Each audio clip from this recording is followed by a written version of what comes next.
I'm David, um, 38 years old. I'm originally from New York, Long Island, and I've been doing this single dad thing for it's going on it's more than six, almost 7 years now, and it's been a long haul. It's been a long journey. I can only imagine. Now, before we get to present day, take me back to the moment you found out your first child was going to be born.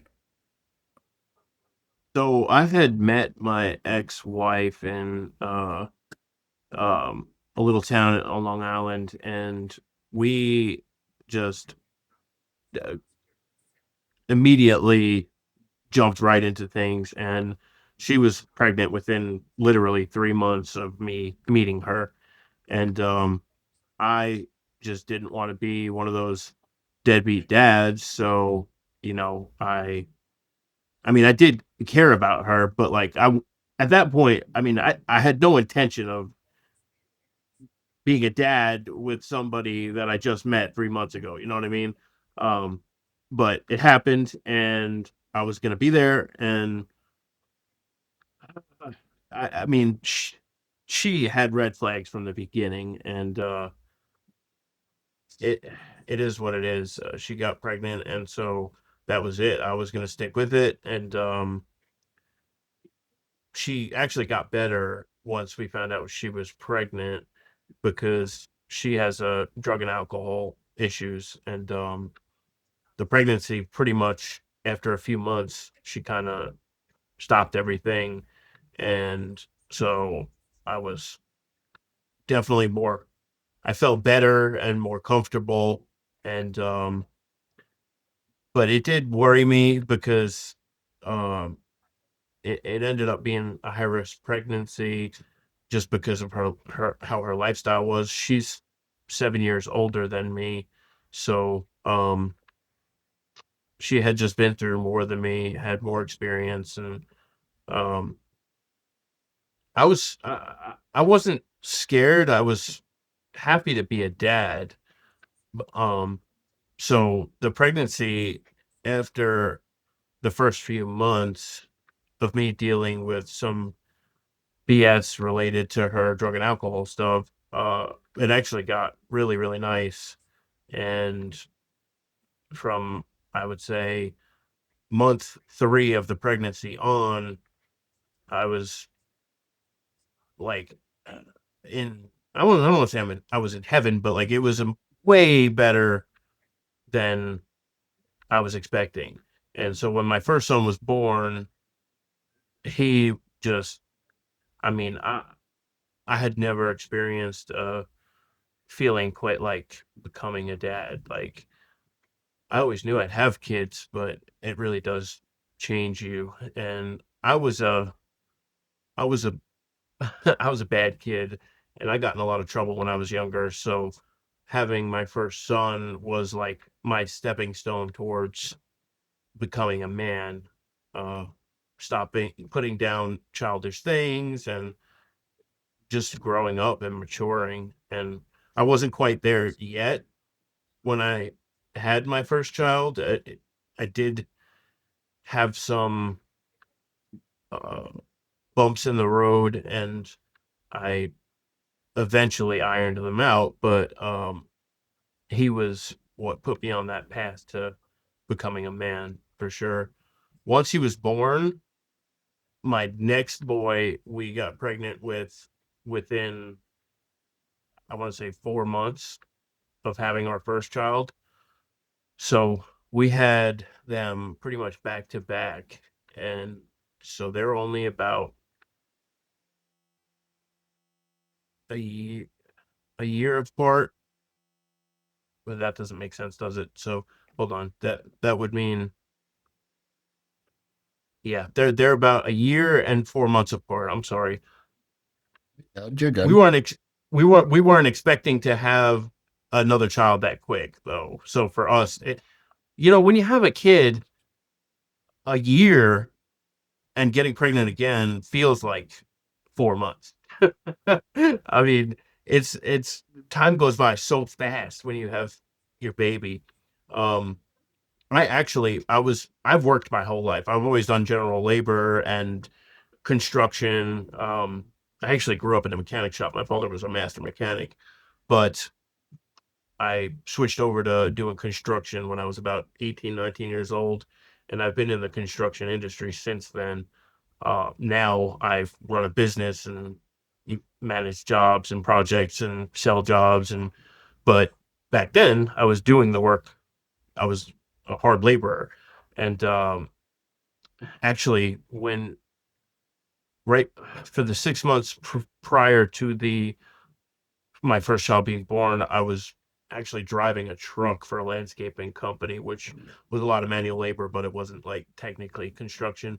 However, it was a really cool job that I loved, and I ended up giving that job up when my first son was born because my ex-wife was uh, making way more money than me by that point. She had ended up getting a amazing job making six figures, which back then it was, I don't know, 2013 at the time. So um, it was at the time a lot of money for us, I thought. And I was making good money, but it's 50, $60,000 uh, a year compared to 120 is like, hey, I didn't feel bad at all staying home with my kids for the first 3 years. Um, but it does take a toll on you. I definitely have a lot of respect for mothers now after having gone through that because it is a lot of work Oh, be a stay absolutely. to be a stay-at-home parent, especially with multiple children. One child, like when my firstborn was born, that was almost kind of like heaven because just having one baby, it's work, but it's manageable. You can focus all of your attention and energy on one child. Once the second one comes, all hell breaks loose pretty much. It was still nice. It was nice to be able to have that experience, but um by the third year of me being a stay-at-home parent, I was like pulling my hair out, and I just couldn't handle it. I don't think men are built for that. You know, Well, men it's are. just it's natural. It's instincts. It's just built. We're built differently. Um, I can't remember the study that I heard about, but it's like Harvard. It was from Harvard. They put 100 men and 100 women in a room for an hour, and they said, "What did you think about while you were alone?" And guys were just sports and sex, and women were rerunning conversations, and they were thinking about what they have to do in the future and stuff like that, and planning. And it's just we're wired differently, so that makes total sense. Yeah, we don't have quite have the maternal instinct that mothers do. We want to get up and get out and go hunt, gather, you know. Um, so to be daddy daycare is like it's just not natural. It's the best movie ever. Oh yeah, such a good movie. But it was cool. It was great. It was a cool experience. But like I just it wasn't for me for an extended period of time. I couldn't stay doing it. I had to get out. I had to go be the man, get put food on the table for my family. So um my wife actually ended up stumbling. She wasn't my wife at that point. We actually didn't get married until we were together for like 7 or 8 years. I because of her issues with drug and alcohol abuse and all of her constant cycles of just BS constantly. Uh, I mean, I don't want to get too far into it, but like the problem with her was she was unpredictable. Like there was no rhyme or reason. Like I couldn't plan for when she would stumble and fall and have these episodes, psychotic episodes, and uh, uh, relapses, and like there. I'll tell you this: it was never a dull moment. Um, but it you need stability, especially once you have kids. I mean, dealing with a crazy chick who just can't get her shit together, and especially when she's the breadwinner and she's making really good money, but she's got this monkey on her back that rears its head whenever it feels like it. Um, it's just really, really, really hard. You don't know what's going to happen. You don't know if it's going to be 2 weeks from now when something's going to come up and ruin your life, 2 months or 6 months or so. With her patterns of her issues were just so unpredictable. I could never, and I guess I kind of like make excuses for her because in my head I'm like, well, if I could at least get her patterns down, I could plan for it and I could, you know, deal with it better. It, but I dealt with Nope, it that forever. it Sorry. makes total sense. What you know, you can overtalk me, man. Like we're good. It's just a conversation. No, that makes total sense, man. So I can understand how many different times you felt like you had to tiptoe. Tell me a little bit about the turning point, if you will. You know, the episode where you kind of just realized like you need to do something. That would be, well, I'll say this. We had moved from New York to down south, to the mountains and in the Carolinas. And we went from, I don't have much family. Um, all I have left in New York is my father and my brother. But um, at this point, I don't talk to either of them. Back then, I did talk to them, but they weren't really much of family. They didn't really get involved or help me out much at all anyway. Um, but moving away without any friends or any family at all to somewhere I've never lived before, into in the middle of nowhere. We moved to the Carolinas to be closer to her family because her family had already moved down this way, and I just felt like because I wasn't close with my family, it wasn't a big deal for me to move that way, and cost of living is way cheaper. We would have a better quality of life because of how much money she was making. So I was all for it. But then we got here and we were in the mountains, secluded. Her family was not close. They were a couple hours away. We were much closer to her family, but it was still far enough away to where we were on our own, secluded. Um, and so no support system. We're in the middle of nowhere, with two kids, and I'm basically I look at like narcissistic abuse, and they say that one of the things that narcissists do is um they seclude you. They take you away from everyone and everything so that they can, try to be in control of everything. And I'm not saying that she's a narcissist. I don't think she is. I think she can have some narcissistic qualities, but I think we all do. But I think that we ended up going stir crazy up in the mountains by ourselves with no help, no support, and with her having her issues, her mental health issues, and her drug and alcohol issues. It all came to a boiling point, and I got to the point where I was getting ready to take the kids and leave at that point, which was, it would have been 5 or 6 years into the relationship at this point, because my kids were still babies. My kids were like, I don't know, 2 and 3 or 3 and 4, something like that. Um, and as I was getting ready to do this, her parents had come in the middle of the night, took her and the kids, and left me there alone.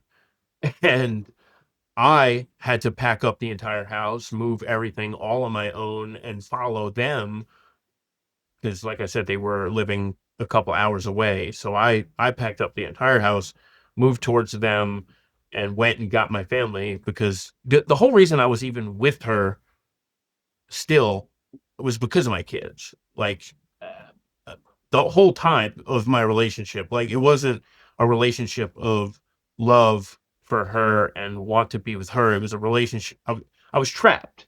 And sometimes it was, I was comfortable in being trapped. Like it wasn't horrible. And, it was nice. Like, cause she would go for a couple months being great, but that I was still trapped essentially. Because I'm just the type of person, I'm not going to leave my children. I mean, never, ever. So like that just wasn't an option. Me leaving without my kids was never an option. So um her parents came, took the kids and took her. And so I followed them. I set up camp right next to her parents. And That's the I bossest move I've ever heard. Well, listen, and look, we had absolutely boss house too. When we first moved, we moved to a freaking 5,500 square foot mountain chalet. If you look up the house right now, it's probably worth $1.3 million. At the time, it was it had a bad time for real estate back in, I don't know, 2015, 2016. So it was probably a $500,000 house at the time. And then we moved to another house in the mountains that was just as nice, but a little smaller because 5,500 square feet for a mom, a dad, and two small children is just ridiculous. There's no reason for it. And but it was still beautiful. A mountain chalet, brand new mountain chalet. So the house, like I had to pack all this crap up all by myself. Um, I ended up hiring some local people to help me, but it was just it was it was a lot of work, and we had a lot of stuff, and so I had to pack everything up into the moving truck, a 27-foot moving truck, find a freaking storage unit, put it all in the storage unit, then find a place to live, get the security deposit and everything, and move in. And I set up camp literally half a mile away from her parents' house and just waited because I knew the relationship she had with her parents, there was absolutely no freaking way that she was going to stay with her parents for more than 2 months. They just can't live together. And so I just waited. All I had to do was sit there and freaking wait for her to come to me. And that's what happened. So um I got my family back and things were going relatively well for a little while. When women come back, they're like on their best behavior and fucking trying to uh, suck up and make up for everything. It went pretty well for a little while, but again, her BS goes in cycles, so it was still doing that. And then we got involved in a church, and um, when we got involved with the church, she started taking her uh, beliefs seriously. We're Christian, so she started to take her relationship with Jesus Christ seriously, and we had like a really good church family, a really good church group. We were very involved. We were in all the small groups and like getting really involved in the neighborhood, and so for like a solid year and a half, I want to say, she was absolutely amazing. Like when I say freaking Susie Homemaker, she was uh, fantastic. She was perfect. And so I figured she finally grew up. Like she was like, okay, it took her until she was almost 38 years old, but finally this woman has grown up. She's taken her relationship with Jesus Christ seriously. Jesus Christ has transformed her into an actual wife. And so when my pastor said to me, "Hey, dude, what are you doing? You've been together for, 7, 8 years now. You have two kids. You got to marry her, man." I At that point I couldn't really argue with him because she had shown me that she was changed. And so Um, I was still a little apprehensive just because um of everything I had been through the previous 7 years, but a year and a half is a long time for somebody to go. being perfect. And so um I did. And of course, after we got married, the pastor married us. We had a really pretty, very intimate wedding at a friend's house who has a really, really beautiful house with a really beautiful yard and property. And it was very pretty. It was a great wedding. And my children got to be a part of it. So that was cool. Um, one of my sons was a ring bearer, and the other son was a flower boy. Yeah. um, but 6 months after we got married, uh, I started to notice that something was up, and um, I was watching her more closely. Some of the things that I used to notice back when she was giving me issues, little behaviors that throw up your red flags. When you with somebody for long enough, you learn them very well. Like you Learn can the tell by patterns. their behaviors, their mannerisms, them like the back of your hand. And so when something's up, it. It's not just a woman's intuition, it's pattern recognition. That's all it is. And, maybe there is a little bit of like some discernment. Maybe it's spiritual or something where you get that gut feeling in the pit of your stomach that something's wrong, even though there is no behavior to see. It's just like, I don't know, like when they're out without you and you just have that feeling and something's up. And even though they're not there for you to see the behavior, it's just, something feels off.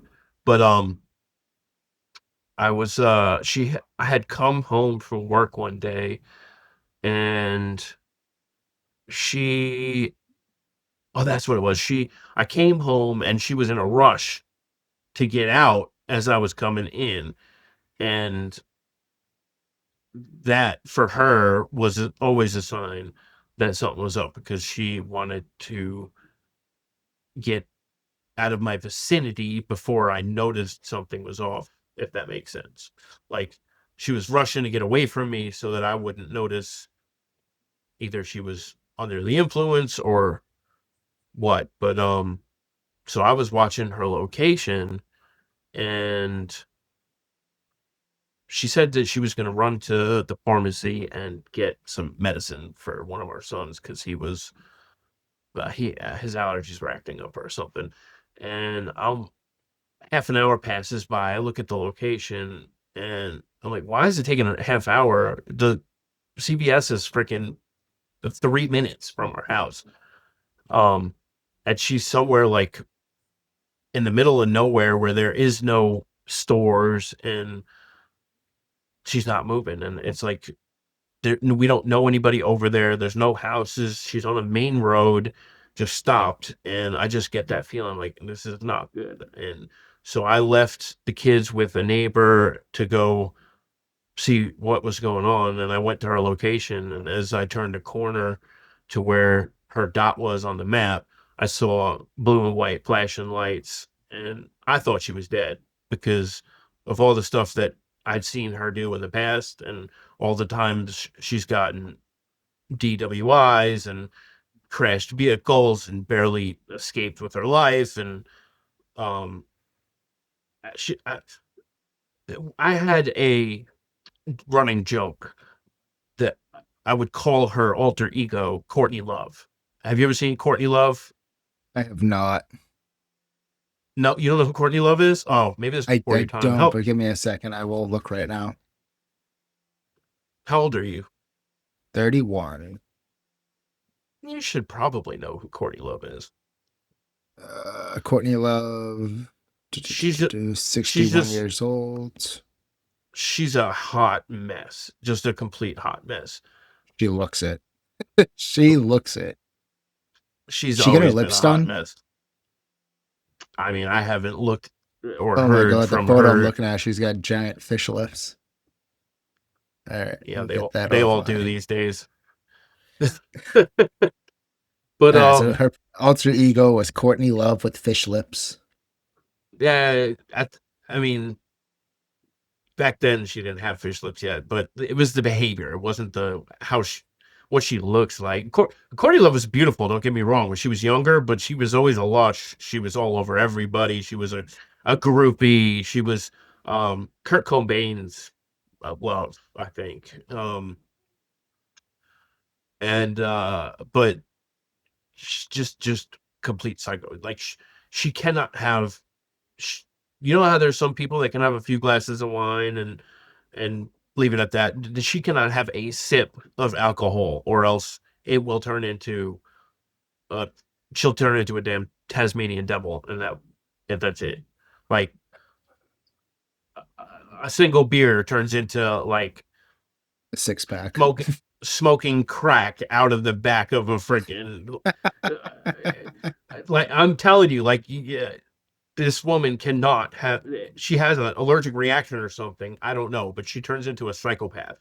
The amount of And people that would say that say weed is a gateway drug, like I've smoked a blunt and been high, and I'm like, damn, I could use another blunt or a snack. I've never once smoked a blunt and went, I'm gonna go do a line of fucking coke now. Like it doesn't work that way. I mean, I could see where it opens the door for you to go out and try other things for some people, but I I don't yeah, I don't agree with that either for the But most a part. beer to a fucking line, like she must have, the addiction must have been bad. It was terrible. Yeah. Oh, I'm sorry you had to go through that, brother. Yeah. Um and so yeah, I turned the corner and I saw the lights and I was like, oh my God, she's, please don't be dead. Just please do not be dead. And I keep driving, I get closer and closer. I see the freaking squad car and I pull off to the side. I see the Jeep and it's upside down in the side of a ravine. The Jeep that, by the way, I fucking replaced pretty much every part in by hand myself, completely upgraded. I was one of those ridiculous Jeep guys. uh, You had all uh, the ducks in your row. no, I did. This was like probably at the advent of the Ducks. Um, but I would have probably went that way another year or two for sure. But it Did you was, do the Jeep wave? yeah, oh yeah, yeah. Okay. All right. As long as you did the wave. It was lifted, freaking 35-inch tires and huge wheels and everything aftermarket you can think of. But yeah, she flipped it, and I got out of the I got out of our other vehicle. What was our other vehicle? I think it was Impalvo, and she was in the back of the squad car. I'm like, oh, okay, she's fine, but she's just uh absolutely inebriated, screaming, yelling. Then she sees me and she's like, oh, David, like just turned the complete opposite way, and uh, I'm like, you shut the fuck up, don't say another word, do not talk to this cop, you don't say two words to him, do not blow in that fucking thing, I will take care of it, I'll handle it. Which hindsight is 2020, I should have let her get in trouble. That charge ended up getting dismissed because of procedural errors, and the lawyer that we got for her was really good. But I Yeah, I wish I strongly wouldn't have. recommend just blowing in the damn thing because even if you don't, you're still losing your license automatically. So it's like, what else do you got to lose?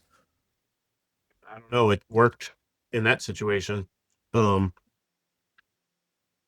that I saved her by telling her not to in that situation. I'm not going to go into the technicalities and everything, but just it for She got whatever reason. lucky. Yeah, in that situation, it was a good thing she didn't. Let's just put it that way. Um, but that was the point where I knew, okay, well, I guess the past year and a half was just all bullshit. Um, and at that point, I didn't know that there was like some underlying shit that had gone down that I just had absolutely no idea about. But that was the beginning of the end. That was that was where I had gotten into the mode where, all right, well, the past year and a half was obviously a fucking sham. Uh, I shouldn't have married her. And now I have to plan my escape route again. So now, And this time around, did you go through the court or were you just trying to wing it solo again? so this time around, um, I had already done enough research to where I knew that because I'm in a very, very a southern state with that is very for the mothers, that I have to have a fucking shit ton of evidence showing that she is a danger to these children if I'm going to, in So order for me to fun do it. So, fun fact, because I looked it up before you came on the show. Out of all 50 states, South Carolina ranks 35th in the nation, with fathers receiving an average of 27.5% of the parenting time. So they are ranked 35th, which is pretty goddamn bad. And 27.8% of the time average, they give the mother a majority of the time. I think you So got your your story alone is just, let's dive into that. How'd you beat the system? well. I mean, I didn't beat the system so much as she let the system beat her. I mean, all I had to do was document everything. I mean, she hung herself, you know. In a state like this with those type of numbers, if somebody from that state tells you that they won, so if a man tells you they won sole custody in a state like that, you know that the mother was fucked up. I mean, period. That's the first thing you're thinking. Um, so I just planned on documenting everything for the next few months I had until I felt that I had enough to get it done in court, and I had to balance between staying long enough to get enough evidence that I need to get it done, but also not staying too long because the longer I stayed, the more my children were in danger. Because from that point on, it was I'm leaving work at 7 a.m. in the morning, and as I'm leaving, I'm getting the sickest feeling in the pit of my stomach. Like I have to leave these children with this psychopath and have to worry what's going to happen to my children throughout the day. Begging her parents to go and do wellness checks throughout the day to make sure she's okay. Begging her sister to go check on them to keep her in check because I knew as soon as I left, there was pretty much no supervision for my children. And the, my options were start the whole process, take my kids and leave with no evidence and lose custody to this monster, which she's not a monster now, but at the time she was.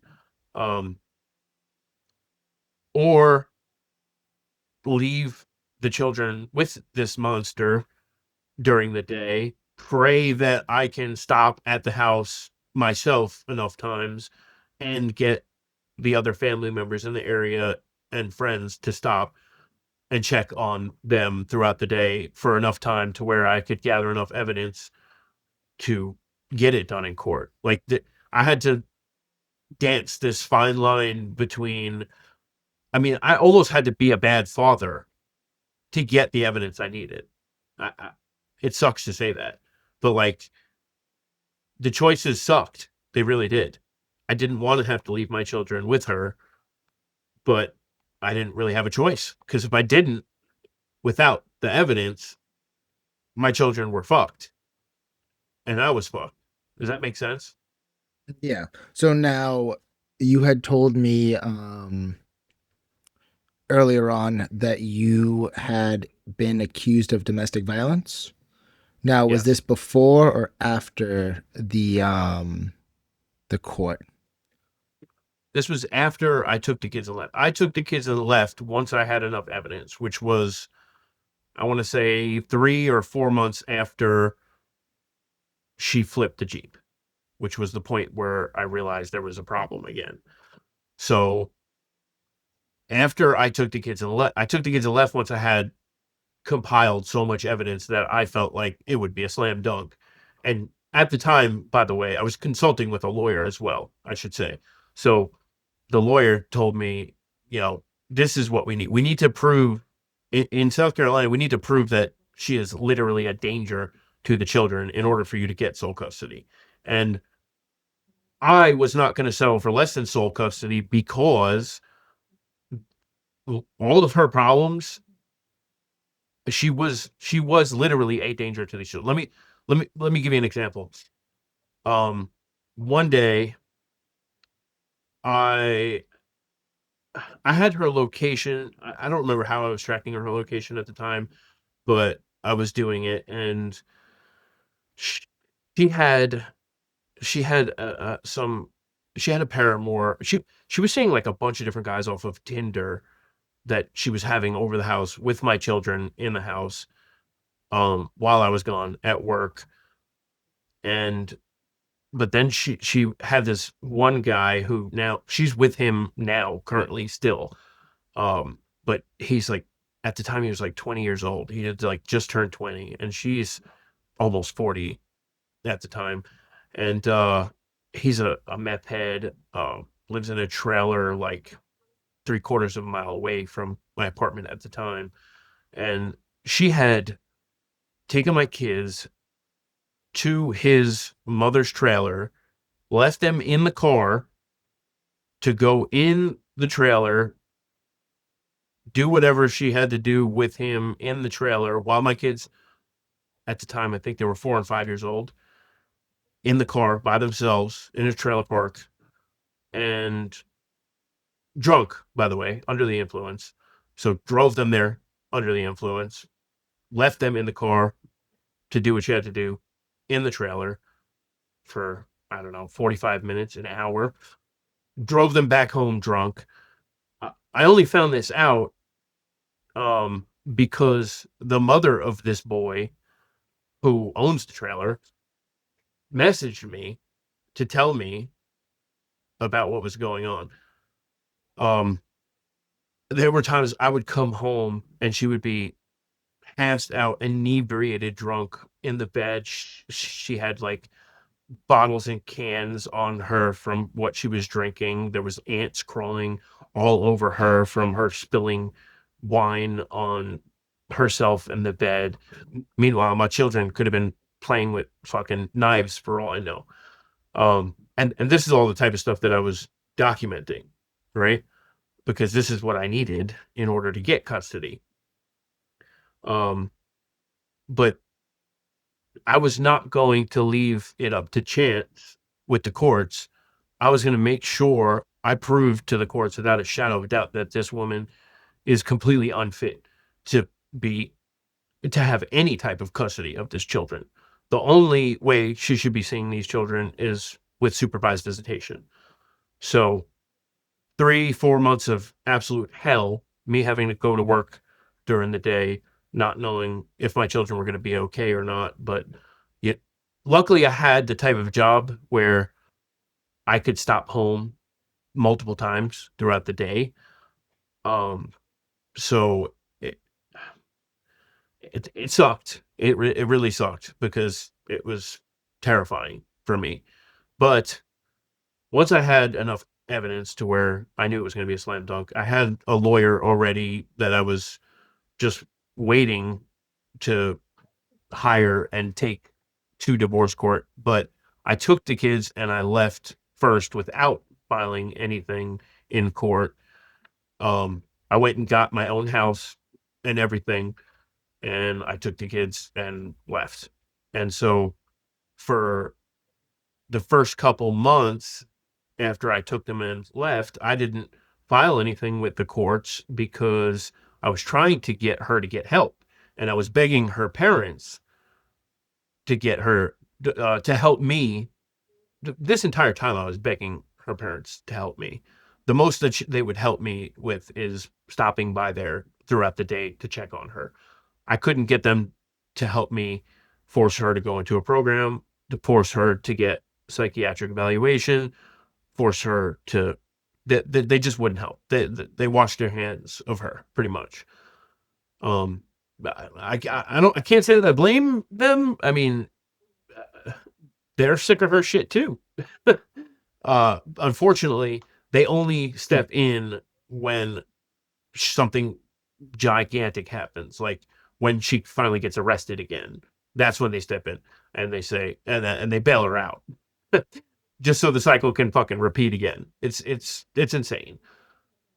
Um, but so yeah, I took them and left, and so they're living with me now, and sh- I'm doing supervised visitation here and there when I felt it was okay at this point. And then 3 or so months into this, where I took them and left, there's no court order yet or anything. I'm still trying to get her to get into a program or something, but she's in full blown active addiction. She's not gonna do that. Um, she had asked to borrow the car to do stuff, to take steps towards getting some help, and my dumbass uh, let her. And of course, she takes the car and then doesn't give it back. She was supposed to have it for 2 days. 3 days roll around. Hey, I need you to bring it back. 4 days, 5 days, nothing.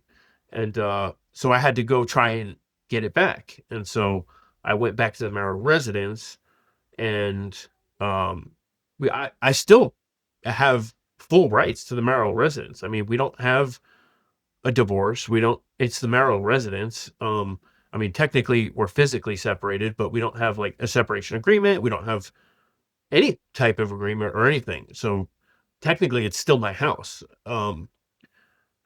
So I just walk right in and go to the key rack to grab the keys. And once she saw what I was doing, she lunged after me to stop me from taking the keys.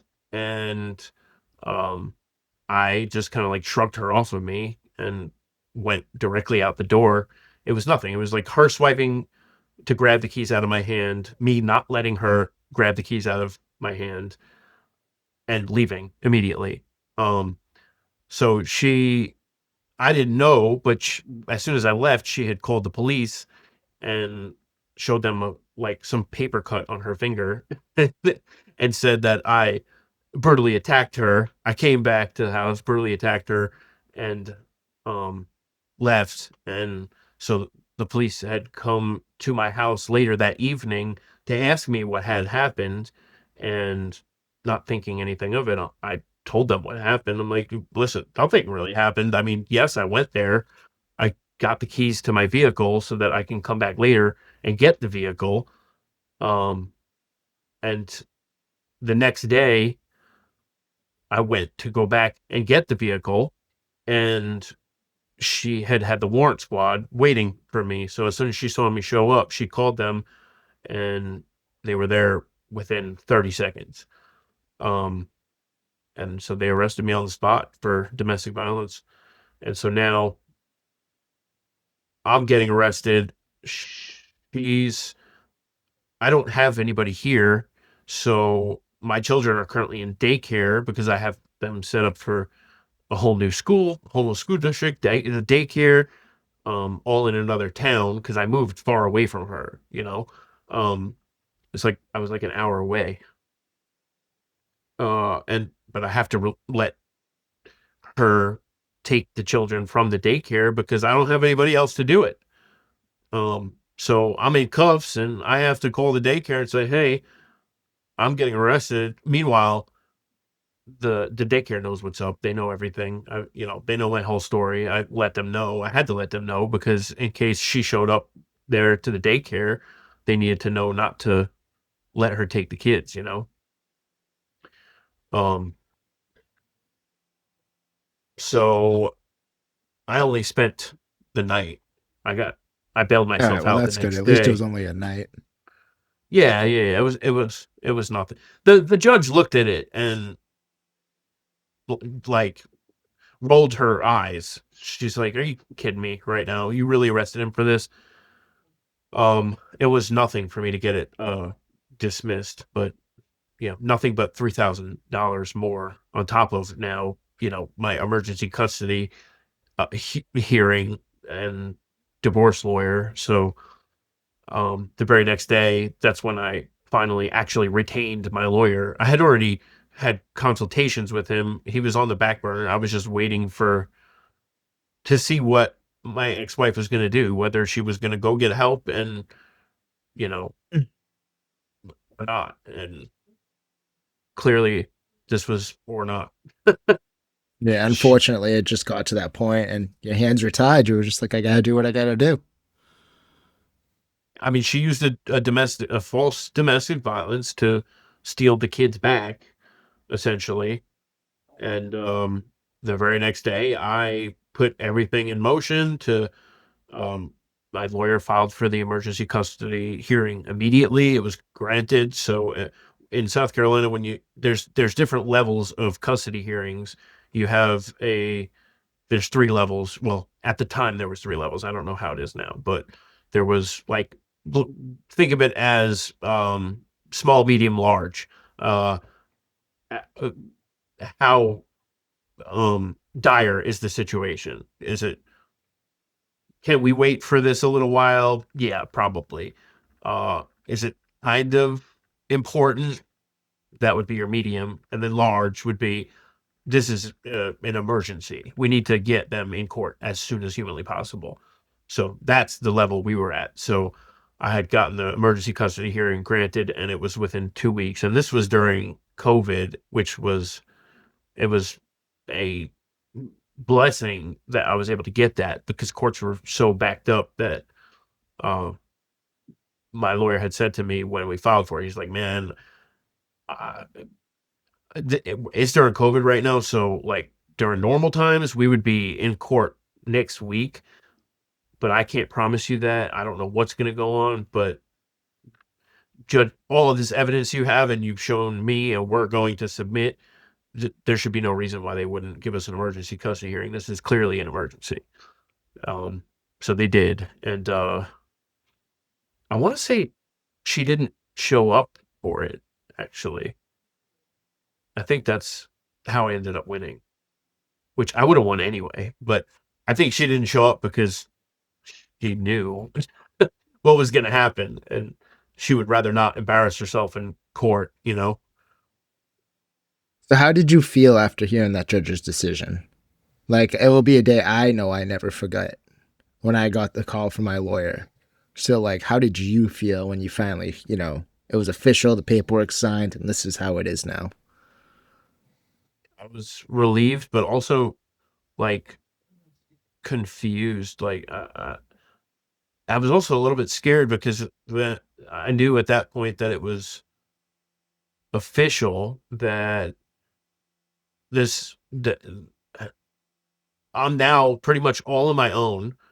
It's official that I have custody of them. It's official that my soon-to-be ex-wife is uh, really has a serious problem. She's going to be of no help to me. We're not ever going to be back together because at this point I'm completely moved on. I mean, I wouldn't touch her with a 10-foot pole after all this stuff had happened.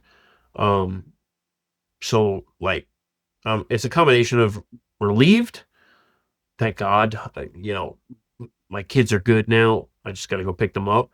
Um, but also scared because I'm now going on this journey all on my own. Meanwhile, I didn't tell you this, but in order for me to get the new house that when I took my children and left her, I had to spend literally every last dollar that I think I had $100 left to my name after I paid for everything, after I paid for, because I had to start over from scratch. I when I left, I literally left with like the a backpack, the shirt on my lap, my phone, like just your basic stuff. Like I had no furniture. She wouldn't let me take my tools. Um, like I had nothing, so I had to fully furnish. I had to buy washer, dryer, freaking refrigerator. This house that I rented didn't have any of that stuff. So I had to spend. Matter of fact, the I don't know if you remember the stimulus checks. That was how I was able to do it ultimately. I had like just enough money to pay for, first and last month's security, get fully furnish the house, get everything for the kids, get beds, mattresses, all this stuff. And well, by the time I was all done, I spent literally all of my money. Um, Yeah, God took those care of me stimulus though. checks were blessings. Those helped out in our court battle just a little bit. I think we were about easily over $10,000 invested. Yeah, I think over the course of the past 7 years, I've spent closer to 25 total. Insane the Um, price tag that they put on it. yeah. Well, it's it's not like a one-time fee. I mean, d- my ex-wife dragged me back to court over and over and over again for, in my opinion, absolutely no reason. She just kept making me spend more money, kept taking more and more and more money out of my children's pockets, basically, because Yep. she kept making me have to go back to court, and she was making zero progress every time. Every time we went back to court, it ended up the same outcome. Every time over the past 7 years, she has tried to, every time she tries to like get some level of like visitation back or like some form of custody, she doesn't wait long enough. Like she doesn't get her life together and like present herself well to the court, and just wastes her parents' money. It's what it is, because her parents have money, and that's who's been funding all of her. So like me, I'm all by myself. I've got to pay for everything, pay my whole way all on my own. She is being funded by her parents, so she's not paying for anything. And in the end, the only people losing are the kids, because all she had to do from the beginning was do the right thing, get help. I wasn't gonna keep the children from her if she got better and did the right thing. And I mean, I never said that I was gonna keep her children from her forever. Right now, she's been doing well now for the past, I don't know, 2 years, and God I let bless. her I let her see the kids whenever she wants, pretty much. Um, which it's I would say she sees them at least every other week. I'll bring them to her. I live now about an hour and a half away from her. Uh, she's pretty much welcome here whenever. I'm not currently seeing anybody, so it's not really like a problem having her here. Um, if I start seeing somebody, if I get into a relationship, then it might be a little bit different. But um, like she spent Christmas here. She spent the night Christmas Eve, slept, in my children's bed with them, and we did Christmas morning together. Like I my I was never malicious, you know. Um I was only ever protective over the kids, and for good reason, because I had literally had to protect my children from their own mother. Well, it's good that things have calmed down and she's doing good. And it sounds like the kids and her have a good relationship going right now. Yeah, I mean everything is. I mean, I don't want to jinx it, but everything is Knock on wood going right now. smooth. Uh huh. I mean, she could be in a better position financially. I hope that God blesses her with a little bit better of a financial situation, because I know she's struggling to. um, keeping pay for an apartment and all the stuff that she's not as financially blessed as I am now. I don't know what happened to her because when we were together in the beginning for the first few years, she was making six figures doing sales for software company, and uh, now she's like waiting tables. I don't get it. I don't know why she has like three different degrees. She's got three different master degrees. Um, she's just really struggling. I don't know if she's paying for what she did, but she's good at sales. There's no reason she couldn't have a sales job and be making more money. So I do hope that God blesses her a little more financially because I know she's struggling right now. It's a lot to have to on her on the amount of money that she makes to have to pay for a two-bedroom apartment, groceries, all the things that a normal adult needs, plus pay child support and all this other stuff. It's a lot, and I do hope that her situation gets a little bit better financially because I know how hard it is. Yeah, it's you've been there and you never wish it upon your worst enemy, you know? Yeah, So now reflecting back on, all those years of sticking around for the kids, feeling, not trapped, but you know, you know what? Yeah, trapped. I'd say you feel trapped. You want to be there for the kids, but if you leave, life implodes. What would you say to a father that's listening right now that feels trapped?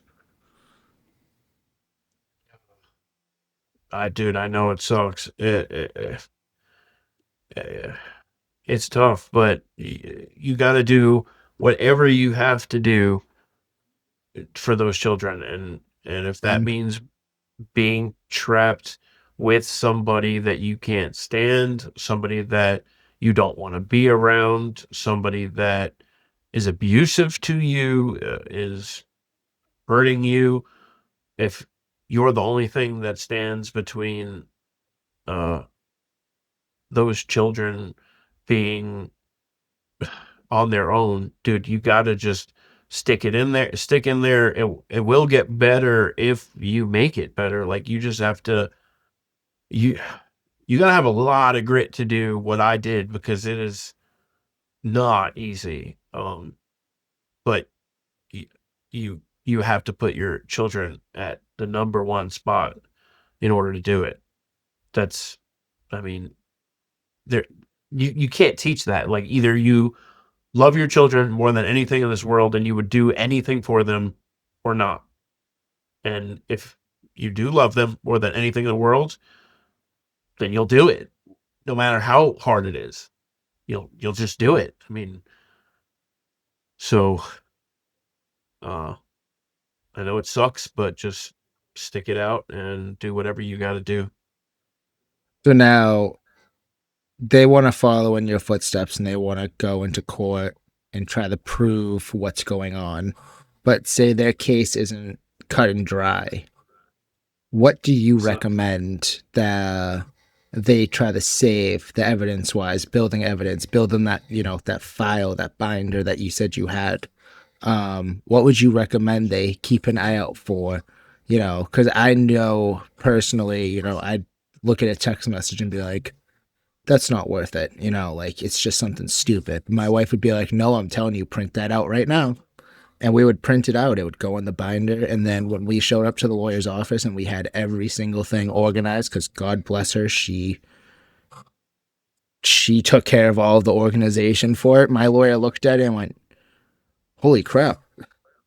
And every little thing mattered. So what would you say, you know, to that dad who needs to start building that safety net, that binder? I would say, first of all, do a lot of reading and listening to other people's experiences. I would be specific towards your state and your location, because some places are different than others. You need to know your laws in your state where you're from. You need to know if it's a if it's a one party consent state or not, whether you can record somebody or not. Um, you got to build out your framework. I, I guess it's a little bit hard for me to empathize or put myself in somebody's shoes who doesn't have like a super psycho uh, kid's mother, because I mean, my ex-wife literally gave me everything. She just gave me all the keys I needed to do what I did. But if you're dealing with somebody who doesn't have like a raging drug and alcohol problem, you know, is sneakier than and it's hard for you to get anything usable or good out of them. Um,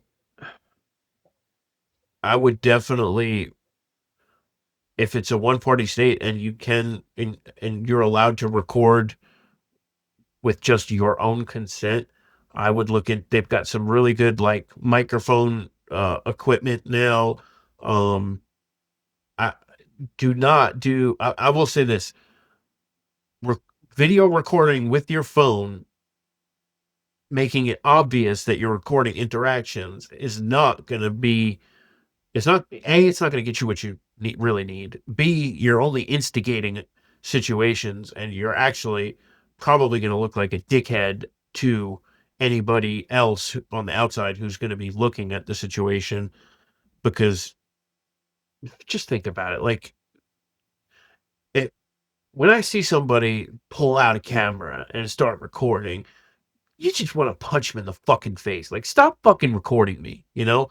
Like, we're in the day and age of everybody's recording everybody. As soon as that freaking phone comes out, I'm recording you. Like, everybody's going to act differently, right? So, if you're going to record stuff, you need to do it in a way that you're not instigating situations. Like, you need to be able to show interactions in their natural uh, flow of things. You know what I mean? Like, a judge doesn't want to see a situation where a judge wants to see like natural interactions. So if you're still in the marital residence with this person, and or you're going through a divorce, I mean, they do make hidden camera stuff. They do make nanny cams that you can just record natural interactions in the household. Those are going to be your best evidence, period. Um, because it shows legitimate interactions between people, not um fabricated interactions or instigated interactions. Those are not going to be as useful as something that happens naturally where somebody doesn't know they're being recorded. Does that make sense? That makes total sense, and that's actually some really good advice because that's bailed me out of a couple situations. Obviously, Massachusetts is a shitty state where I can't use anything in court that I record without people's knowledge. Um, but it's really Yeah, nice to have that video because even though I can't use it in court, what she submitted to the court and what happened in that video are two different things. And it just proves right there that, the truth gets out. let's say this about those type of states. If you're in one of those type of states that um it's a two-party consent state, you have absolutely no choice. I don't care how much money it costs. You have to hire a PI. You have to hire a, a you have to hire a private investigator is licensed to be able to record people's um record people's movements, record people at any and all times to show what's going on. Um, Especially if it's like an infidelity thing. Although most of the time, infidelity is not going to matter when it comes to custody. So when we're talking about custody, the things that impact custody are going to be dangerous behavior, right? Judges don't care about infidelity anymore. Infidelity, unless the infidelity is is such a the type of an affair that is somehow detrimental to your children directly, it doesn't matter. Judges don't care if you're cheating or not. Um, Custody is strictly going to be, is this person a danger to their own children? Are they abusive to their children? Are they abusing other people in front of their children? Are the children going to be in some form of harm by this person having custody? Does that make sense? No, that makes total sense. And hopefully, some of the tips that you've given can help someone who's listening, who's in your situation right now, that just can't figure out what to do. Hopefully, this comes across their algorithm and they hear the words you said, and it gives them that little spark to get going. Yeah, I hear a lot of guys that like really harp on infidelity, and like I just hear too many people that are like going through divorces, especially men, that think that it's a bigger deal in a divorce case than it really is. It's not. At least in terms of custody. Now, in terms of divvying up the assets and stuff, that might have some bearing on it. But um, when talking about custody, uh, cheating is not going to have any bearing on that. Like that's not going to help you get custody of your kids at all. What's going to help getting custody of your kids is showing that this person is abusive or harmful in front of your children. And if you can get first person accounts of, you know, friends or family that have seen abuse, that's helpful. But it's way more helpful to get some form of video, photographic evidence of some type of abuse. Text messages, text messages are hard because a you got to think if you're a judge and you're looking through a whole bunch of evidence in a custody and a divorce case, that's the number one thing people are showing judges just because they save every single little text that they think is going to have any sort of relevance. If you're a judge and you're going through a divorce case, a custody case, and you pick up this freaking folder that has an absolute giant stack, a war and peace freaking sized stack of text messages. How many of those texts do you think that judge is actually going to read? Honestly, Absolutely. But you like, got to make sure that you use the correct ones. You can't save every little time that you're called a jerk face or every time there's a disagreement. You need to condense it to a nice, small, just point to point text message. And that right there will just tell the story in its whole. You don't need to show the disagreements because everyone disagrees. Everyone calls each other names when they're fighting. But you got to find the core problem and emphasize that in that evidence. yeah, I would pick like 5 to 10 pages tops of the worst stuff and only give them that because if I was a judge and I got handed a thick stack of text messages compared to somebody that handed me 6 pages of just the worst stuff, I would, I mean, that would swing me in that direction just because it's psychology, man. Like, you got to think of every little thing that could possibly give you an advantage. That's the way I look at it. It's just Like very you strategic. like you said earlier in text, it's a game of chess, not checkers. Hmm. All Yep. right, man. Well, I think I've had you for a pretty long time now. And looking at the clock, it's almost 12:30 now. So I think we're gonna cut it off here, man. I do appreciate you coming on. I appreciate the advice you gave and telling your story. You got anything to say? I think we pretty much summed it up. Yeah, wow, it's late. I didn't even realize we've been here now Yeah, for what, two an dads hour trying to and a get kids to half. bed and stuff like that. Next thing you know, it's 11 o'clock. We're starting this thing. Hey, brother, I do appreciate you, David. Of course. Thanks for having me on. And you want to do an episode later on down the line? Give me a holler. Maybe we can get a couple dads on and do a multi dad episode one time. Yeah, man, it's something that we'll work on. If any dad wants to come on the show, there's always a seat open for you. This is a platform where you, as a man and as a father, can tell your story. This is a place where you can sit back, put your feet up, and finally take that rest from the quiet that you have been trying to avoid or the struggle that you are fighting. Every single day, men struggle. The battles in their head are quiet. Come pull up a seat, tell your story. This is the Unsilenced Father, where fathers tell the truth.